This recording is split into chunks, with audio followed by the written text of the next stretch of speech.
I'm not sure what just happened, and honestly, neither is my boyfriend. We're both spooked and looking for answers we'll likely never find. For context, Tim and I have lived together for 2 years, and honestly, we've never had any serious fights. He's bald. He shaved his head last year when he decided it would look better than having thinning hair. This has never caused any issues with my attraction to him, and he knows that.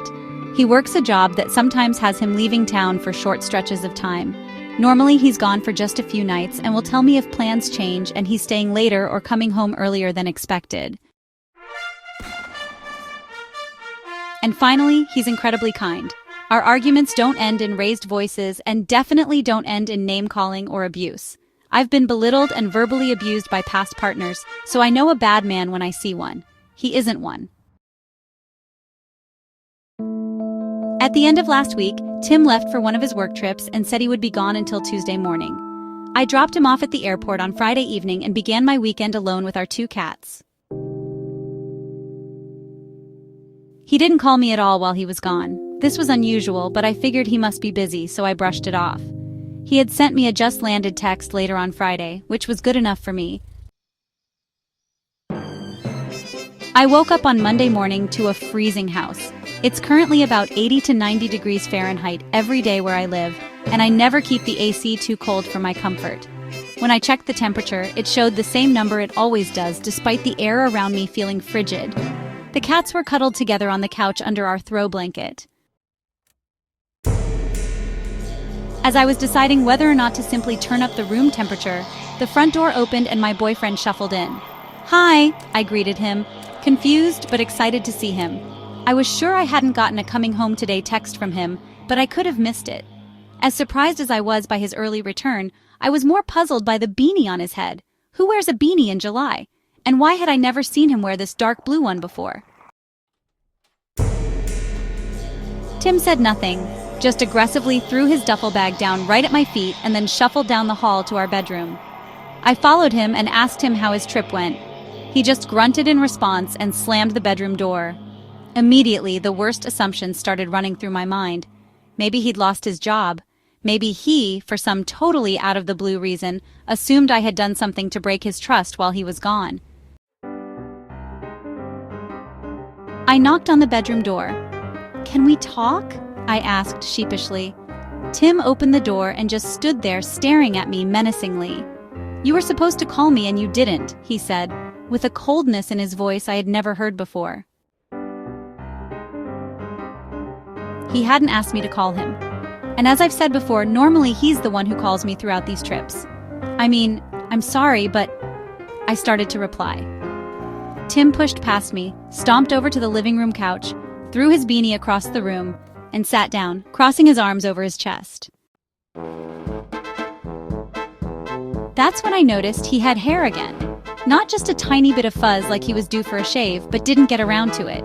He had the exact amount of hair he'd had right before he made the decision to go bald, with the same thinning pattern.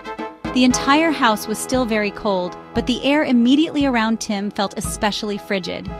"Why didn't you call me, you fucking bitch?" he demanded when he finally spoke again. His voice was so loud that it scared the cats out of the room. I didn't answer. I couldn't form an answer. Tears welling in my eyes, I turned away from him and started toward the kitchen. As I was hastily cooking some scrambled eggs and trying to calm myself, I glanced back and saw Tim staring at me from the doorway. His arms were slack at his sides and his eyes were empty and dead. The air in the kitchen began to feel colder. He stood there just like that the entire time I cooked. It wasn't just that Tim was being harsh toward me for seemingly no reason. The entire aura around him felt off. This was Tim, but it was all wrong. I offered him a plate of eggs, but he didn't respond or even sit at the table with me. As I ate, he retreated to the bedroom and stood watching me behind the partially closed door. He stayed in our bedroom in complete silence for the rest of the morning. I left for work after an hour, hoping things would maybe get a little less weird after we had some time apart. I returned home late that night to an extraordinarily cold house. Every room felt like a walk-in freezer. The light was on in our bedroom, but Tim was still shut inside. I decided to sleep on the couch.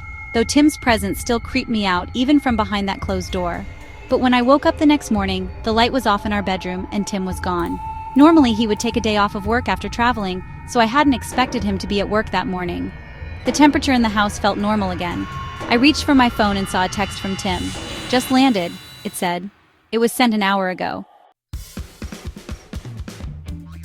Then I noticed I had several missed calls from Tim from over the last several days, calls that hadn't come through at all. He left a voicemail early this morning. As I was listening to it, the front door opened and Tim walked in. He shouted in his usual cheerful way, "Hello!" He set his duffel bag down gently along the wall and pulled me into a hug. His hair was gone. "Sorry to surprise you. I decided to take a lift home instead of calling you so early to pick me up." I told Tim what I'd experienced yesterday. I told him all about how creepy and mean he'd been acting and how I hadn't been getting any phone calls. And now we're both trying to figure who or what was in our house with me.